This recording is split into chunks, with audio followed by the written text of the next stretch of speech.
मध्य प्रदेश आदरणीय दिग्विजय सिंह जी पधारे हैं। मैं प्रदेश कांग्रेस कमेटी की ओर से प्रदेश कांग्रेस के तमाम कांग्रेस के कार्यकर्ताओं की ओर से हार्दिक स्वागत करता हूं, अभिनंदन करता हूं।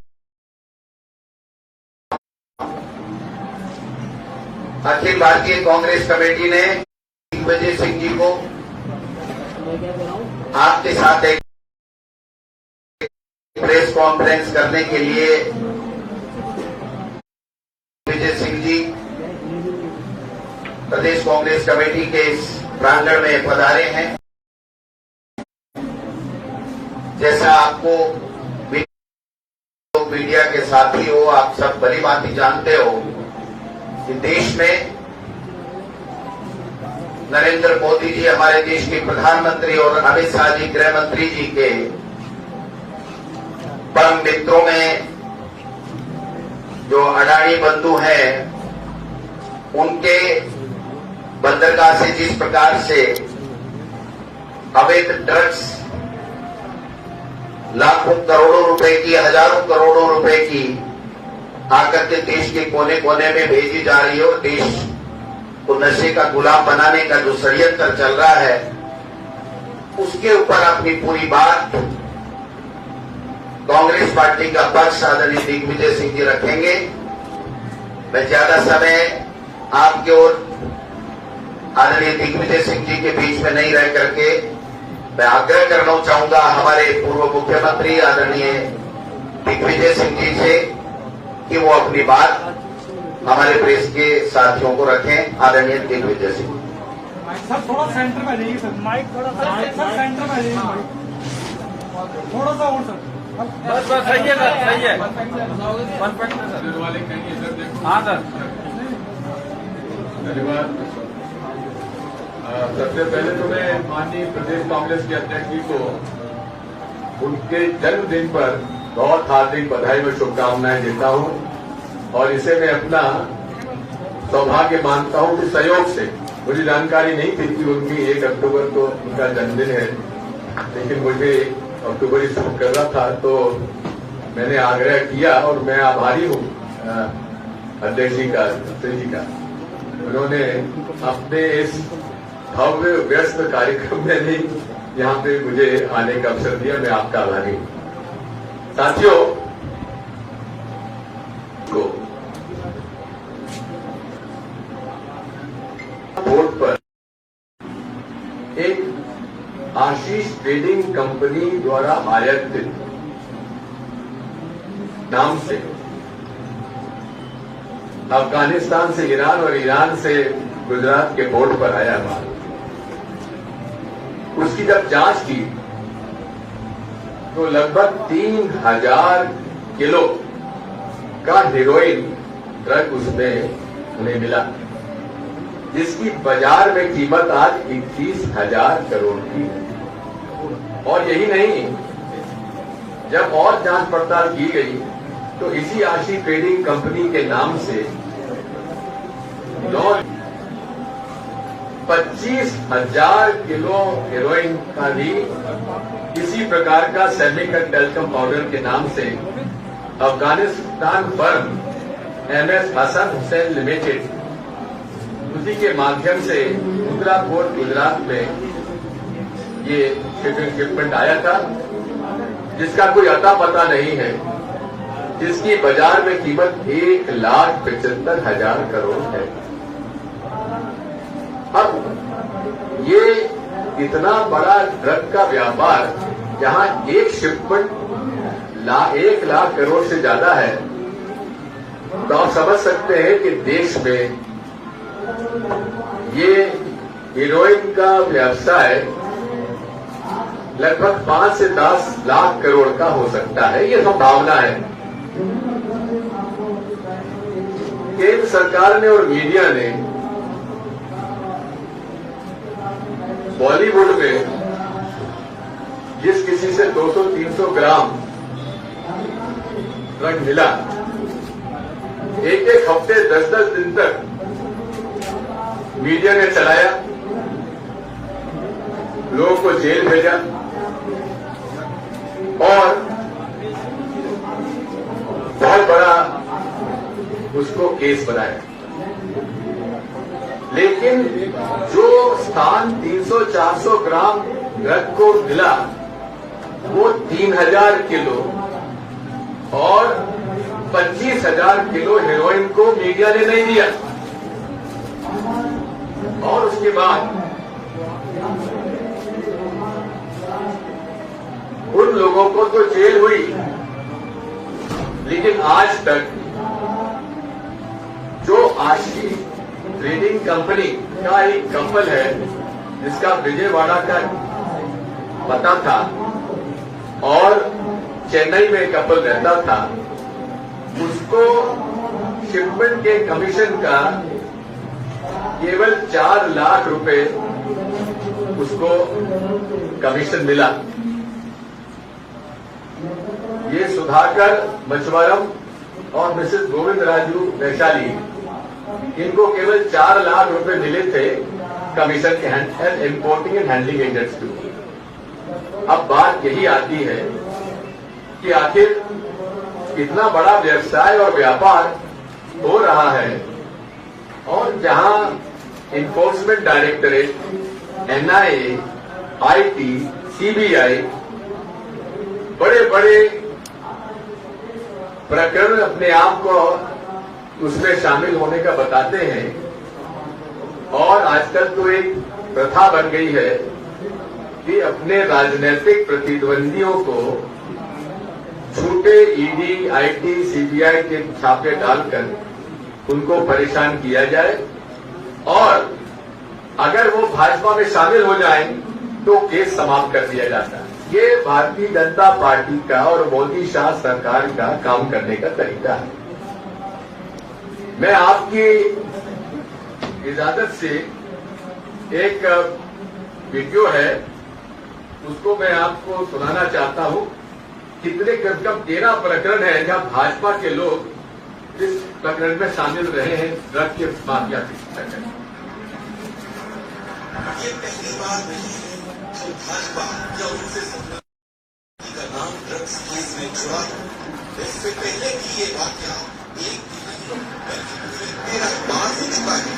देश के अलग अलग राज्यों में ड्रग्स पहुंचाने का ये भाजपा सरकार की सत्ता में आने के बाद तेजी से बढ़ा है।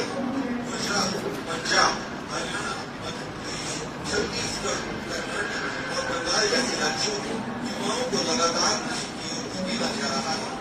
2019 में मध्य प्रदेश के मंडला जिले के भाजपा आदिवासी नेता संकट यात्री के 21 वर्षीय बेटे को पुलिस ने रंगे हाथों गिरफ्तार किया था। वो न सिर्फ ड्रग्स का आदी था बल्कि पेडलर भी था। अप्रैल 2017 में ड्रग पेडलर को पंजाब के गुरदासपुर जिले में बीजेपी नेता के घर से गिरफ्तार किया गया था।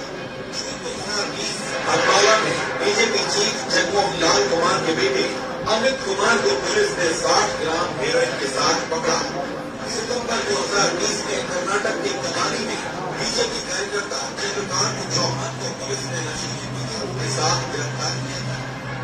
अगस्त 2015 में पंजाब भाजपा नेता कमल शर्मा को राजस्थान पुलिस ने 190 किलो के नशीले पदार्थों के साथ पकड़ा था। जून 2020 में छत्तीसगढ़ पुलिस ने स्थानीय भाजपा नेता जगत पुजारी को ड्रग तस्करी के मामले में गिरफ्तार किया था। जून 2021 में भाजपा युवा मोर्चा से ताल्लुक रखने वाले धीरज कुमार को पुलिस ने लगभग 3 ग्राम की ब्राउन शुगर नामक ड्रग्स के साथ पकड़ा था। जून 2021 में हिमाचल प्रदेश भाजपा सरकार के 5 साल के एमएलए शुगर मान को एक ड्रग व्यवसायी को आर्थिक रूप से लाभ पहुंचाने के मामले में पकड़ा गया था। भाजपा युवा नेता पामेला देसाई को एक ड्रग केस में गिरफ्तार किया गया था। मार्च 2021 में भाजपा नेता सतीश नगर को पुलिस ने लुधियाना से तकरीबन 1 लाख से अधिक रुपए की नशीली दवाइयों के साथ पकड़ा था। और अभी हाल ही में अडानी के निजी बंदरगाह से हजारों करोड़ रुपए की हेरोइन बरामद हुई है। अगर ये ड्रग पकड़ा न जाता तो इसी तरह देश के कोने कोने में पहुंचता और भाजपा नेताओं के साथ उनके कार्यकर्ताओं के जरिए देश के युवाओं तक पहुंचता। ये साजिश है देश के विपक्ष को खराब करने की और देश पर राज करने की। अब ये हमारे सामने प्रमाण है। क्या मीडिया इस बारे में भारतीय जनता पार्टी से प्रश्न करेगा? क्या राष्ट्रीय मीडिया जिस प्रकार से अन्य मुद्दों पर बहस कराता है, हिंदुस्तान पाकिस्तान, हिंदू मुसलमान, अफगानिस्तान तालिबान, क्या सबसे खतरनाक आज कोई मसला है इस देश में जो नौजवानों को उनका भविष्य बिगाड़ा जा रहा है? क्या इस पर राष्ट्रीय चैनल बहस करवाएंगे? क्या उन लोगों को सामने लाएंगे जो इस अवैधानिक व्यवसाय में लिप्त है? क्या भारतीय जनता पार्टी के नेताओं को, जो मैंने सूची आपको दी है, उनके बारे में केंद्र सरकार हमको बताएगी कि एनडीपीएस एक्ट के अंतर्गत उनके खिलाफ क्या कार्रवाई हुई? आपको जानकारी है कि एनडीपीएस एक्ट कितना खतरनाक एक्ट है। उसमें साधारण किसी को जमानत नहीं होती है, और विशेषकर राजस्थान के लोग तो इसको जानते हैं कि यहां पर अफीम की खेती भी होती है, मध्य प्रदेश में भी होती है, कि एनडीपीएस एक्ट में कितना खतरनाक है। लेकिन स्पष्ट रूप से 13 जो उदाहरण मैंने आपको बताए हैं, उन पर अभी तक क्या कार्रवाई की है केंद्र सरकार ने एनडीपीएस एक्ट के अंतर्गत, हम जानना चाहेंगे। केंद्र सरकार ने जो 21,000 करोड़ का हेरोइन पकड़ा है, उसको नेशनल इन्वेस्टिगेटिव एजेंसी को सौंप दिया। अब नेशनल इन्वेस्टिगेटिव एजेंसी वो है जिसने हर भारतीय जनता पार्टी का विरोध जो से संबंधित आरोपियों को बरी करवाया है। जहां प्रोसिक्यूशन का ये उद्देश्य होता है, लक्ष्य होता है, ध्येय होता है कि अपराधियों को जेल भिजवाएं, लेकिन मोदी शाह सरकार के अंतर्गत नेशनल इन्वेस्टिगेटिव एजेंसी ने उन सब लोगों को बरी करवा दिया जो कि आतंकवादी गतिविधियों में शामिल थे। और उसमें चाहे आपके अजमेर दरगाह शरीफ पर बॉम्ब ब्लास्ट हुआ हो, उसके अपराधी, चाहे मालेगांव में 2-2 बार ब्लास्ट हुए, उसके अपराधी, चाहे मक्का मस्जिद हैदराबाद के अपराधी, चाहे समझौता एक्सप्रेस में हुए बॉम्ब ब्लास्ट के अपराधी, या मोड़ासा गुजरात में हुए अपराधी। बात यही है, नेशनल इन्वेस्टिगेटिव एजेंसी पर हमको भरोसा नहीं है। वहां वही वकील लगाए जाते हैं प्रोसिक्यूशन की तरफ से जो कि अपराधियों को कन्विक्शन की बजाय उसके एक्विटल के लिए बहस करते हो। ये मेरे पास प्रमाण है जो मैं देता आया हूं। हम मांग करते हैं माननीय सुप्रीम कोर्ट से, माननीय हमारे प्रधानमंत्री जी से, कि इतना बड़ा जब रैकेट पकड़ा गया है, जहां 1,75,000 करोड़ का एक और 21,000 करोड़ का एक, लगभग 2 लाख करोड़ का हेरोइन केवल 1 महीने के अंतराल में पकड़ा गया है। इसकी जांच नेशनल इन्वेस्टिगेटिव एजेंसी को सौंपा गया है।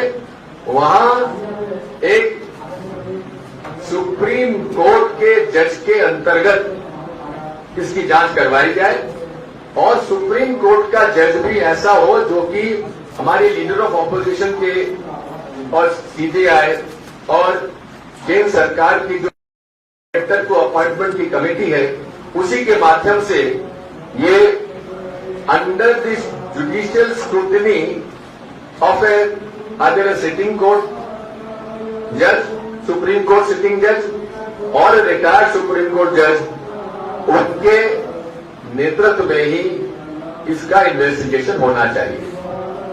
अन्यथा हमको पूरी तरीके से भरोसा नहीं है। आज किसी भी आप शहर में चले जाए, जयपुर का ही मैं आपको उदाहरण देता हूं, यहां पे थानों में, यहां पर अनेक जगह पर आप देखेंगे कि ड्रग पेडलर्स खुलेआम ड्रग पेडलिंग करते हैं। जो छोटे छोटे लड़के मजदूर रोटी खाना पसंद, रोटी के लिए पैसा उनके पास नहीं होगा, लेकिन ड्रग्स से एडिक्शन इतना है कि वो उसके अंदर चले जाते हैं। ऐसे गंभीर प्रकरण में हम चाहेंगे कि इस बारे में पूरी ईमानदारी के साथ यदि मोदी शाह सरकार, भाजपा सरकार, राष्ट्रीय स्वयं सेवक संघ के लोग अगर इस देश में लोगों की भलाई चाहते हैं तो ड्रग्स से मुक्ति दिलाना उनका प्रथम दायित्व होना चाहिए। और इसके लिए अफगानिस्तान से, ईरान से और पाकिस्तान से जो ड्रग आ रहा है उसको उतने ही मुस्तैदी से रोकना चाहिए जिस मुस्तैदी की बात वो इन्फिल्ट्रेटर्स को, टेररिस्ट को रोकने की बात करते हैं। उससे ज्यादा खतरनाक ड्रग पेडलिंग है। इस बारे में हम उनसे ये अनुरोध करेंगे। मैं ये भी कहना चाहता हूं कि नोटबंदी में हमें बताया गया था कि हम नोटबंदी इसलिए कर रहे हैं क्योंकि हम इसके माध्यम से भ्रष्टाचार समाप्त करना चाहते हैं, क्योंकि हम इससे आतंकवाद समाप्त करना चाहते हैं, हम इससे फेक करेंसी चेक करना चाहते हैं और डिजिटल ट्रांजैक्शन चालू करना चाहते हैं। लेकिन हुआ क्या, जिस समय नोटबंदी हुई थी उस समय मार्केट में 17.8 लाख करोड़ करेंसी थी। अगर ईमानदारी से उनको डिजिटल करेंसी ही लाना था और ब्लैक मनी को रोकने के लिए, काले धन को रोकने के लिए उन्हें अगर नोटबंदी करना ही था तो फिर करेंसी घटनी चाहिए। लेकिन आज 5 साल बाद जो करेंसी 17.8 लाख करोड़ थी सितंबर 2016 में, आज रिजर्व बैंक ऑफ इंडिया के आधार पर ये बढ़कर 26.7 लाख करोड़ हो गई है। अब आप समझ बताइए, डिजिटल करेंसी बढ़ना के बात मोदी जी करते थे, वहां कैश लिक्विडिटी कैसे बढ़ गई, आज तक इसका कोई जवाब नहीं देते हैं। और मेरा यह आरोप है कि बहुत बड़े पैमाने पर नकली नोट छपे हैं और नकली नोट मार्केट में आ चुके हैं। अब ये कहां से छपे, कैसे छपे, मैं नहीं जानता। इस बारे में विशेष तौर पर जांच होने की आवश्यकता है। मैं यही कहना चाहता हूं कि भारतीय जनता पार्टी के नेता मोदी जी कहते थे न खाऊंगा न खाने दूंगा, लेकिन आज हालत यह है, नोटबंदी में जैसा कि डॉक्टर मनमोहन सिंह ने कहा था कि देश का इतिहास का सबसे बड़ा स्कैम है। और ये स्कैम है, जिस दिन राज खुलेंगे, अनेक राज खुलेंगे। और यही है कि इसमें कितना भ्रष्टाचार हुआ है।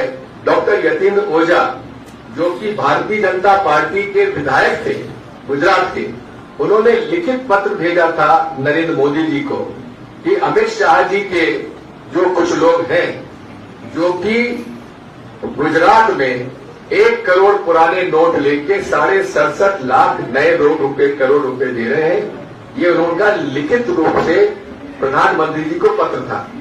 लेकिन उस पर कोई कार्रवाई नहीं हुई और पूरे तरीके से आप देखेंगे कि सबसे ज्यादा नए नोट अगर कहीं भेजे गए तो गुजरात के कोऑपरेटिव बैंक्स को भेजे गए। तो कोऑपरेटिव बैंक्स पर कब्जा अमित शाह जी के लोगों का रहा है। इसलिए हम चाहते हैं इसकी पूरी छानबीन होना चाहिए। जहां 2014 में नरेंद्र मोदी जी ने अनाउंस किया था कि काला धन हम वापस ले आएंगे और काला धन वापस लाने के लिए सुप्रीम कोर्ट के रिटायर्ड जज की अध्यक्षता में एक स्पेशल इन्वेस्टिगेटिव टीम बनाई गई थी। 7 साल होने आए, आज तक स्पेशल इन्वेस्टिगेटिव टीम ने क्या रिपोर्ट दी है या क्या पाया है काले धन पर, क्या आपको अगर कोई जानकारी हो तो मैं जानना चाहूंगा। जहां तक मेरी जानकारी है, स्पेशल इन्वेस्टिगेटिव टीम ने आज तक वो रिपोर्ट नहीं दी है। ये पूरे तरीके से इसी तरह से आप देखेंगे राफेल सौदे के अंदर नियम और प्रक्रिया का पालन नहीं किया गया। जो स्टैंडर्ड ऑपरेटिंग प्रोसीजर है डिफेंस परचेजेस का, वो cabinet committee on defence purchase का, उसकी मीटिंग तक नहीं हुई, फाइनेंस से क्लियरेंस नहीं लिया गया। और जिस कीमत में हम लोग 126 राफेल एयरक्राफ्ट खरीदने वाले थे, वो न खरीदकर केवल उसी कीमत पे 36 हवाई जहाज खरीदे गए हैं और उसमें भी हिंदुस्तान एरोनॉटिक्स लिमिटेड का जिसको कि उनको जहां प्रोडक्शन होना था राफेल, उसका भी उन्होंने खत्म करके निजी कंपनी को सौंप दिया। ये पूरे तरीके से ऐसे अनेक उदाहरण हैं जिनको मैं दे सकता हूं, लेकिन आज पूरी तरीके से ड्रग के मामले में मैंने आपके सामने ध्यान आकर्षित किया है, क्योंकि मेरी ये प्रेस कॉन्फ्रेंस केवल ड्रग के इस प्रकरण तक है। आप जितने भी ड्रग के बारे में कोई प्रश्न पूछेंगे तो उनका उत्तर दूंगा। धन्यवाद। कोई संगठनात्मक मामलों में पूछ लिया था जी, थोड़ा सा एक आध और भी सवाल होते हैं। नहीं, सवाल पूछ लीजिए, लेकिन एक बात समझ लीजिए, राजस्थान का मैं एआईसीसी का महामंत्री नहीं हूं, प्रभारी नहीं हूं। राजस्थान सरकार का मैं प्रवक्ता नहीं हूं। मैं प्रदेश कांग्रेस कमेटी राजस्थान का प्रवक्ता नहीं हूं, इसलिए वो सारे उत्तर मैं नहीं दे पाऊंगा। आप अडानी पर आरोप करा रहे हैं कि वो किसी के बेच रहे हैं। आपने भी तो कहानी सुनाया है कि आप का ख्याल रखते हैं, मित्रता है। जी हाँ, वो सही है।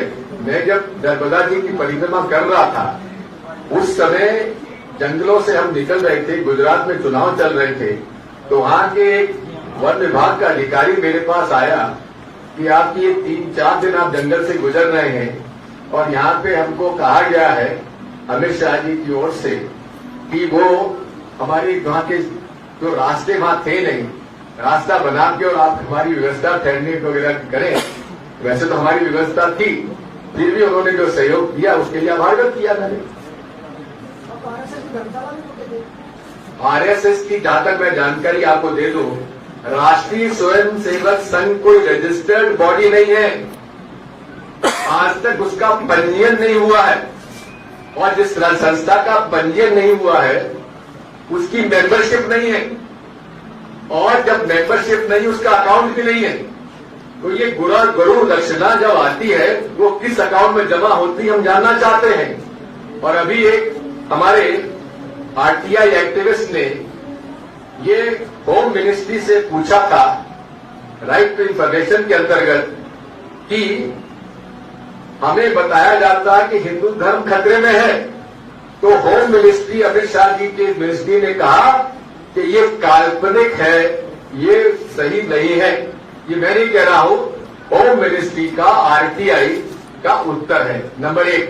नंबर 2, उसी एक्टिविस्ट ने ये स्क्रीनशॉट दिए हैं कि कोरोना में आरएसएस के जो ऑफिशियल ट्विटर हैंडल है उस पर कहा है कि हमने कोविड में 7 करोड़ रुपए का धन इकट्ठा करके बांटा।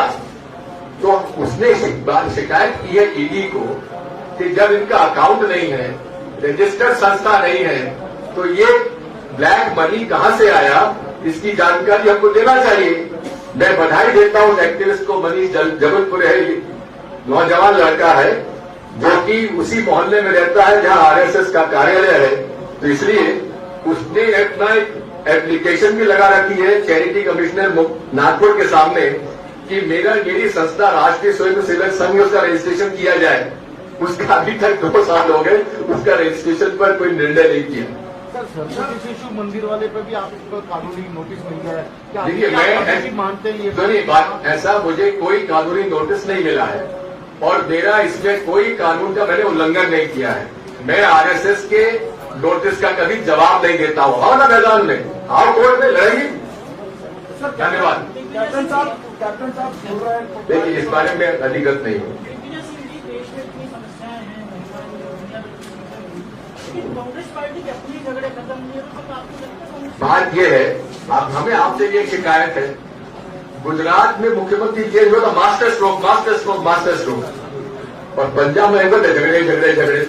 बात यही है, वहां सुन लीजिए, वहां के भी मंत्रिमंडल बनने में कितने दिन लगे, जो लोग हटाए गए उनसे कभी प्रचार नगर मीडिया में जाके, इसलिए बातें करना बंद करो भाई। धन्यवाद। सर, G23 के लिए क्या कहेंगे, क्योंकि कपिल सिब्बल बात मैंने कहा ना कि मैं अधिकृत नहीं उसके लिए। ಹೆಚ್ಚಿನ ವಿಡಿಯೋಗಳಿಗೆ ಪ್ರತಿಧ್ವನಿ ಯೂಟ್ಯೂಬ್ ಚಾನೆಲ್ ಸಬ್ಸ್ಕ್ರೈಬ್ ಮಾಡಿ, ಬೆಲ್ ಐಕಾನ್ ಕ್ಲಿಕ್ ಮಾಡಿ।